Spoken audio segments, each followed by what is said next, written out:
It's 8 p.m. and here are our top stories. It's going to be a lot of snow. It's a weather action day. We have live team coverage as an intense storm hits the Denver metro. I'm Ivan Rodriguez in Broomfield, where the storm is just getting started and more snow is expected overnight. Snow increasing, getting heavy, roads getting poor as temperatures tumble tonight. Plus, Boulder police arrest a man accused of threatening students in California. We identified thousands of references to violence, stating things such as killing, death, murder, shootings, bombs. Hundreds of Dougco teachers ready to walk out on Thursday amid a rift among school board members. And big news for the Broncos today, both good and bad. The team is officially up for sale, but they're also being sued by a former coaching candidate.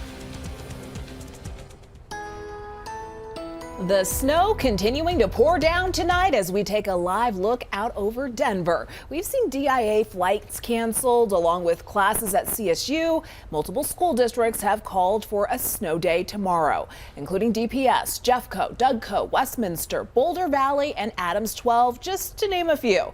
You can see more of those school closures running at the bottom of your screen. And you can't blame them. Let's take a look at the Denver 7 weather radar. You can see places like Golden and Boulder could get up to a foot of snow, and Denver itself is looking at 4 to 8 inches. Good evening, and thank you for watching Denver 7 News on Local 3 on this Weather Action Day. I'm Jessica Porter. And I'm Danny New. We're getting you prepared for this storm and its potential aftermath in the sub-zero temperatures later this week. It's going to be cold. We have live team coverage. Denver 7's Ivan Rodriguez is live in Broomfield, where the snow is coming down hard. But let's first go to Chief Meteorologist Mike Nelson live in the weather studio. Mike? Nice to see you guys, and it's a cold one out there and a very snowy night indeed. Start out in Boulder. This is our camera on the Pearl Street Mall, and not very many people venturing out on this icy cold night. We have a lot of snow coming down along the Front Range. It is also snowing in the mountains, but the snow clouds are fairly low and the radar beam kind of shoots up over it, so you don't see it on the other side of the Continental Divide, but it's snowing there as well. And some of the darker colors indicate the heavier snows that have really been out over central Arapahoe County and down into Elbert County.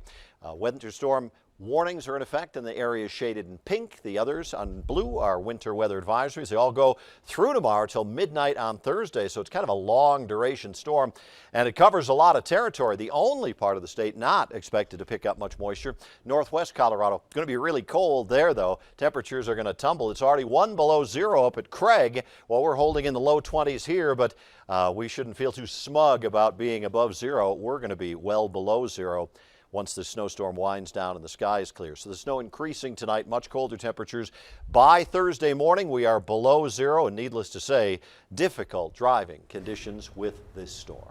Thank you, Mike. And we continue our team coverage with Denver 7's Ivan Rodriguez. Yeah, Ivan, how are things looking up near Broomfield? Well, we've been in Broomfield for the last several hours and have seen the snow continue to accumulate. Just to give you guys an idea, we've already can see a couple of inches, almost several inches of snow on the ground. I'm standing right in front of Highway 36. Right now, traffic is lightening up a little bit, but the roads are still slick. When all is said and done here in Broomfield, we could see more than 8 inches of snow. On top of that, the temperatures are already dropping and it feels a lot colder. Temperatures here are about 22 degrees right now. Earlier today, we spoke with the executive director of CDOT. She tells us crews are working to keep highways and major roads clear, so it's easier for them to plow when they freeze over after the storm. So what we're expecting is for it to kind of pick up overnight. The heaviest period is probably overnight into tomorrow. We'll taper off midday tomorrow, and the accumulation in the metro area could be upwards of a half a foot. It could get closer to a foot in some of the higher elevation areas. I have seen throughout these last several hours snow plows go up and down Highway 36, both going toward Denver and to Boulder.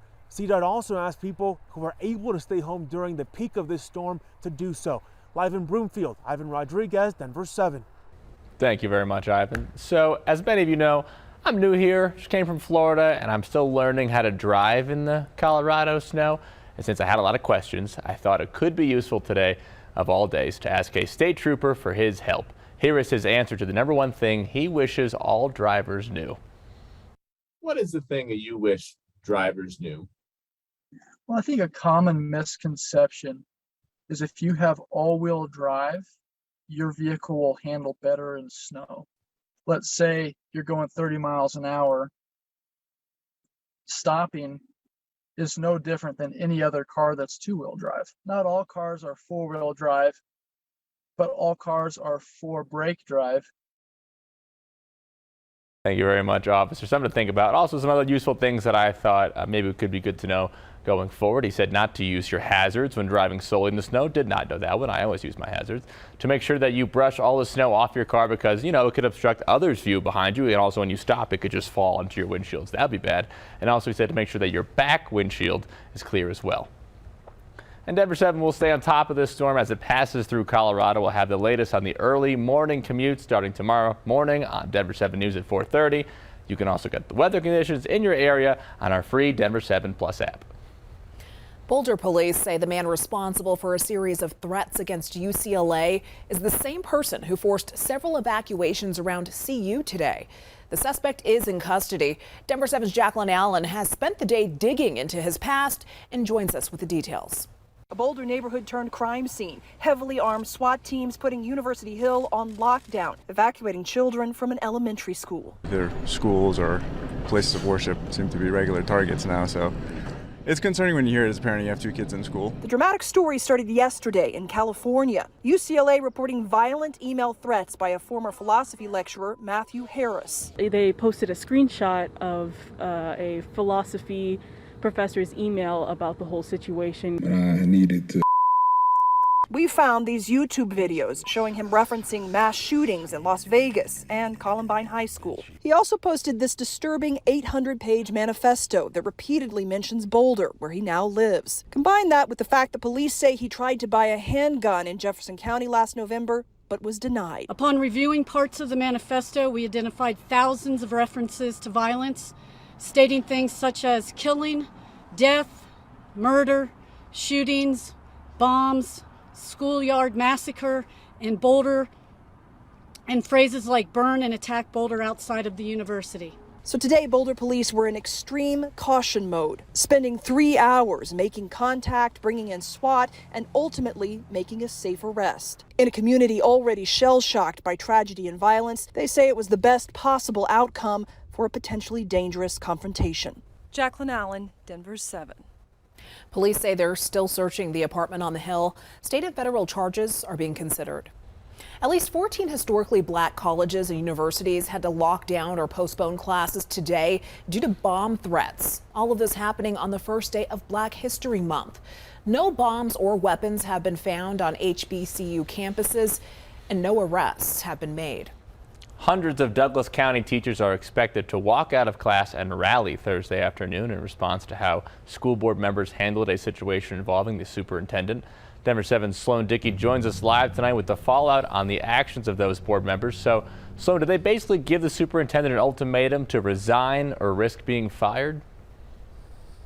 Yeah, and we're still actually waiting on that decision by the superintendent, Corey Wise, on his reaction to that ultimatum issued by the majority of the Douglas County School Board. We have received a statement from the Douglas County School Board president. In it, he says that any formal decision regarding the superintendent will take place during a public meeting as required by law. He also said there has been no action taken on the contract or employment status of Corey Wise. He says that the conversations with the superintendent were strictly informational and that this is an ongoing conversation. Now, that was not the impression that the three members in the minority of the school board relayed last night, essentially saying that the superintendent, Corey Wise, is being pushed out by President Mike Peterson and Vice President Christy Williams. They essentially said that this was a backdoor deal that was made without the proper oversight. They hosted a public meeting last night to voice their concerns. Today, we've heard from several concerned parents and representatives for teachers about that decision. The school board is still waiting to hear from Superintendent Corey Wise on his own decision about his employment. We're all kind of on the edge of our seat, hoping that there will be some logic in terms of those two directors saying, okay, we need to pause and regroup and recalibrate what we're doing. And as you can also see, it is snowing quite heavily here in Douglas County as well. So all classes will be canceled tomorrow along with after school activities. Hopefully the school board can take that time to iron out some of these issues. Back to you guys. Snow really picking up now. I'll track it hour by hour just how much to expect in your neighborhood. Still ahead, Louisville's plan to make a greener city might be put on hold. No one should have to choose between an energy-efficient home and an affordable one. The new concerns as residents begin to rebuild after the Marshall Fire. And Pat Boland's kids find common ground in cash.